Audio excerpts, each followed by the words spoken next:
मध्य प्रदेश विधानसभा की 16वीं विधानसभा का एकादश सत्र अब अपनी समाप्ति की ओर अग्रसर है। इस सत्र में कुल 3 बैठकें आयोजित हुईं, जिनमें विधायी, वित्तीय तथा लोक महत्व से जुड़े अनेक महत्वपूर्ण काम सफलतापूर्वक संपन्न हुए। इस दौरान लगभग 18 घंटे सदन चला। मैं इस अवसर पर समस्त सदन को इस सत्र के सफल एवं गरिमापूर्ण संचालन के लिए हार्दिक बधाई देता हूं। हमारा संविधान भारत को एक लोकतांत्रिक गणराज्य के रूप में स्थापित करता है, जहां विधानमंडल जनता की सर्वोच्च लोकतांत्रिक आकांक्षाओं का प्रतिनिधित्व करता है। विधानसभा केवल कानून बनाने का मंच नहीं, बल्कि यह जन भावनाओं की अभिव्यक्ति, शासन की जवाबदेही सुनिश्चित करने तथा लोकहित के प्रश्नों पर गंभीर विमर्श का सर्वोच्च लोकतांत्रिक मंच है। इस दृष्टि से प्रत्येक सत्र लोकतांत्रिक परंपराओं को सुदृढ़ करने की दिशा में एक महत्वपूर्ण पड़ाव होता है। इस सत्र के दौरान माननीय सदस्यों ने प्रश्नों, ध्यानाकर्षण सूचनाओं, शून्यकाल तथा अन्य संसदीय प्रक्रियाओं के माध्यम से जनता से जुड़े अनेक महत्वपूर्ण विषयों को सदन के समक्ष प्रस्तुत किया। प्रश्नकाल के माध्यम से शासन की जवाबदेही सुनिश्चित करने की संवैधानिक व्यवस्था को प्रभावी स्वरूप मिला तथा विभिन्न विभागों के कार्यों की समीक्षा की गई। यह संसदीय प्रणाली की सबसे प्रभावी व्यवस्थाओं में से एक है, जिसके माध्यम से शासन की कार्यप्रणाली अधिक पारदर्शी और उत्तरदायी बनती है। ध्यानाकर्षण सूचनाओं तथा अन्य संसदीय माध्यमों के द्वारा माननीय सदस्यों ने प्रदेश के विभिन्न क्षेत्रों से संबंधित समस्याओं, जन अपेक्षाओं तथा विकास की आवश्यकताओं गंभीरता से उठाया। स्वास्थ्य, शिक्षा, कृषि, सिंचाई, पेयजल, सड़क, नगरीय विकास, सामाजिक न्याय, महिला एवं बाल कल्याण तथा अन्य अनेक विषयों पर चर्चाओं ने यह स्पष्ट किया कि सदन जनहित के प्रत्येक विषय के प्रति समान रूप से संवेदनशील एवं प्रतिबद्ध है।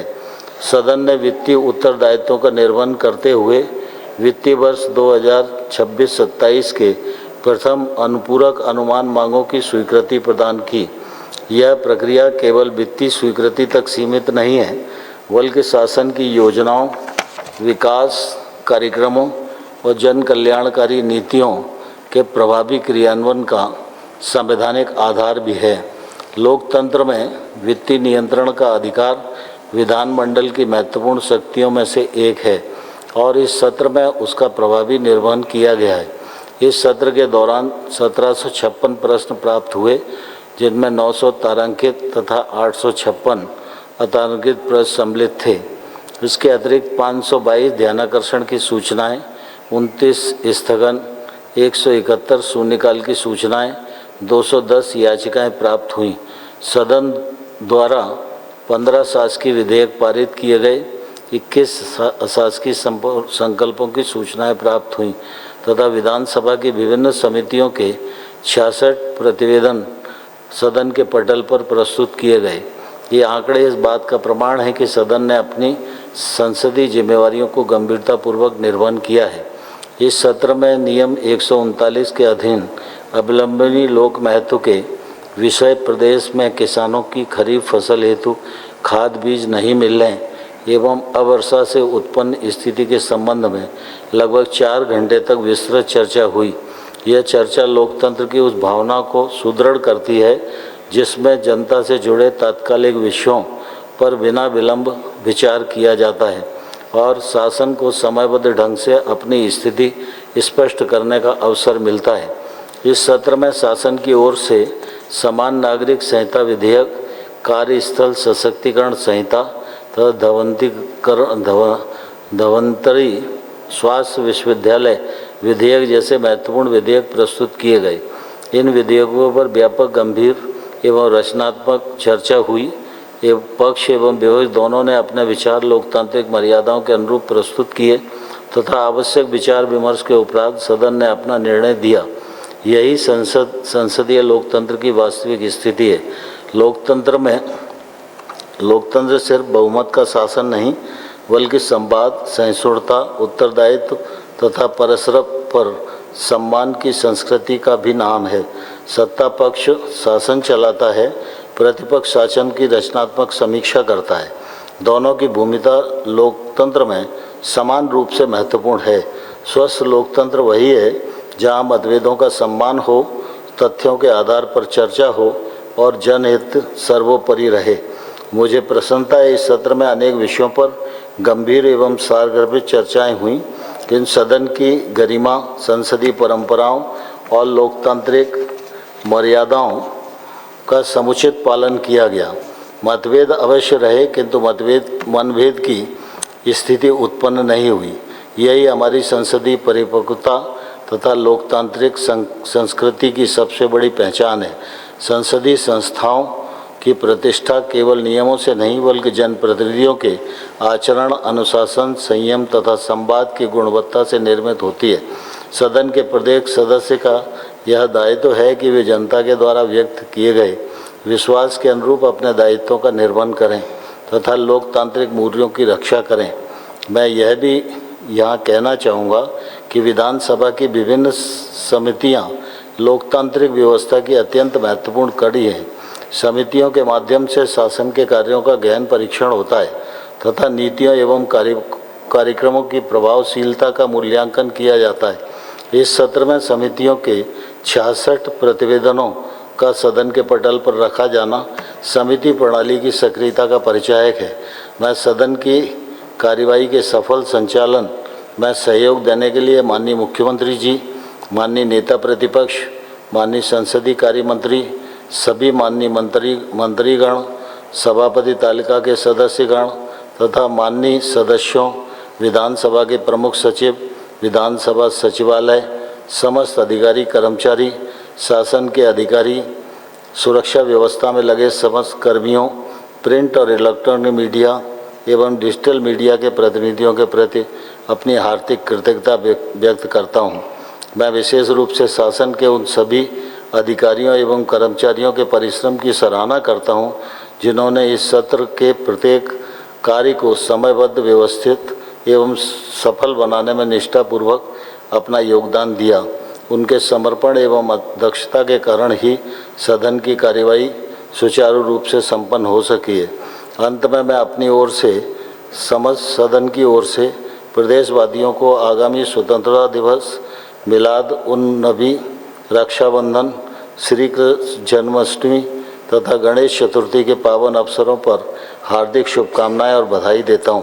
स्वतंत्रता दिवस हमें राष्ट्र निर्माण, लोकतांत्रिक मूल्यों तथा भारतीय संविधान के प्रति अपनी अटूट निष्ठा और कर्तव्यों का स्मरण कराता है। वहीं मिलाद उन नबी हमें करुणा, शांति, भाईचारे और मानवता के आदर्शों का संदेश देता है। रक्षाबंधन का पावन पर्व पारिवारिक स्नेह, विश्वास, सामाजिक समरसता का प्रतीक है। श्री कृष्ण जन्माष्टमी हमें धर्म, कर्तव्य, न्याय, लोक कल्याण के मार्ग पर चलने की प्रेरणा देती है, जबकि गणेश चतुर्थी बुद्धि, विवेक, शुभारंभ तथा विघ्नों के निवारण का संदेश देती है। मैं ईश्वर से प्रार्थना करता हूँ कि हमारा प्रदेश निरंतर विकास, समृद्धि और सामाजिक सद्भाव के पथ पर अग्रसर रहे तथा सभी नागरिक सुख, शांति और खुशहाली के साथ जीवन व्यतीत करें।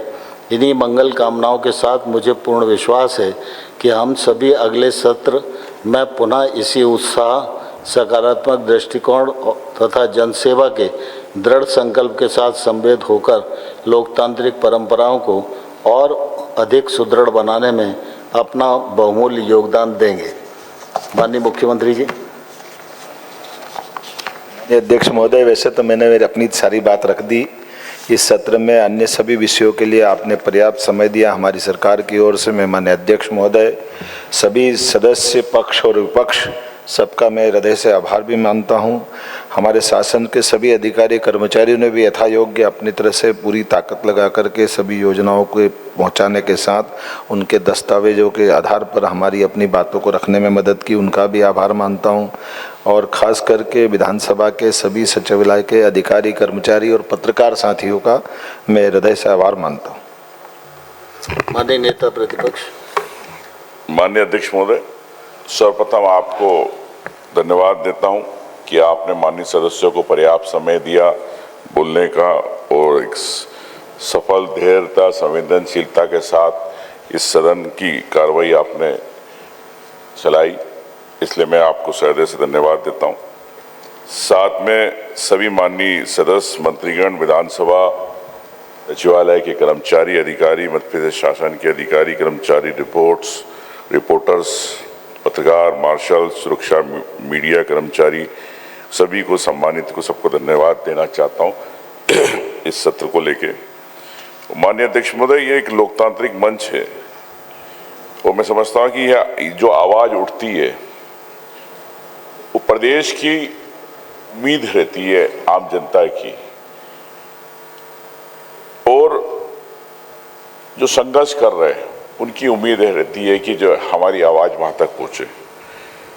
इसी तौर से विपक्ष ने प्रदेश के तमाम मुद्दे, किसान, महिला, युवा, कर्मचारी, व्यापारी, अनुसूचित जनजाति, जाति, पिछड़े की आवाज उठाने का प्रयास किया। माननीय अध्यक्ष महोदय, मुद्दों को समाधान की प्रतीक्षा है, समाधान सरकार को करना है। और मैं समझता हूं कि हमने जो बात कही, हमें सिर्फ आलोचना करना नहीं आता, समाधान हम चाहते हैं कि सकारात्मक बहस हो। निश्चित तौर से सरकार उन समस्याओं पर ध्यान देगी, ऐसा मुझे विश्वास है। और मैं ये मानता हूं कि एक मजबूत सरकार जितनी मजबूत रहे, उसके साथ उतना मजबूत एक विपक्ष भी होना चाहिए। सत्ता का, सरकार का दायित्व है निर्णय लेना, हमारा दायित्व है निर्णयों की समीक्षा करना। माननीय अध्यक्ष महोदय, यही शायद, जैसा आपने भी कहा आपके उद्बोधन में, कि यही लोकतंत्र की आत्मा है। मैं ये भी कहना चाहता हूं कि सुझावों को, महत्वपूर्ण प्रश्नों को गंभीरता से सरकार विचार करे और राजनीतिक लाभ के बजाय उसे सामाजिक रूप से कैसे हम हर समाज के वर्ग को राहत पहुंचा सके, सुविधाएं दे सके, योजनाओं का लाभ के माध्यम से दे सके, उस पर मैं समझता हूं कि सरकार को विचार करना चाहिए। निश्चित तौर से अध्यक्ष महोदय, ये भी कहना चाहता हूं कि जो सदन में आश्वासन दिए जाते हैं वो कागजों पे नहीं रहे, आश्वासन पूरे होना चाहिए। ये एक जनता का विश्वास सरकार के प्रति बढ़ेगा। और मैं यही कहना चाहता हूं कि सब विधायक यहां से अपने अपने क्षेत्र में लौट रहे हैं, लेकिन जन आकांक्षाओं और उनकी उम्मीदों को लेके लौटेंगे। सरकार उनकी पूरी योजनाओं, ये सुविधाएं देगी, लाभ पहुंचाएगी, ऐसा मैं समझता हूं। अंत में यही कहना चाहता हूं अध्यक्ष महोदय कि तकरार भी जरूरी थी, इकरार भी जरूरी था। तकरार भी जरूरी थी, इकरार भी जरूरी था। सदन का हर पल लोकतंत्र के लिए जरूरी था। मतभेदों की गूंज में भी एक संदेश साफ है, मध्य प्रदेश का हित सबसे ऊपर था। जय हिंद, जय मध्य प्रदेश। धन्यवाद। अब राष्ट्रगान के लिए अपने स्थान पर खड़े होंगे। अब तो खड़े हो गए। अधिनायक जय हे भारत भाग्य विधाता, पंजाब सिंधु गुजरात मराठा द्राविड़ उत्कल गंगा, विंध्य हिमाचल यमुना गंगा, उच्छल जलधि तरंगा, तब शुभ नामे जागे, तब शुभ आशीष मांगे, गाहे तब जय गाथा, जन गण मंगलदायक जय हे भारत भाग्य विधाता, जय हे, जय हे, जय हे, जय जय जय जय हे।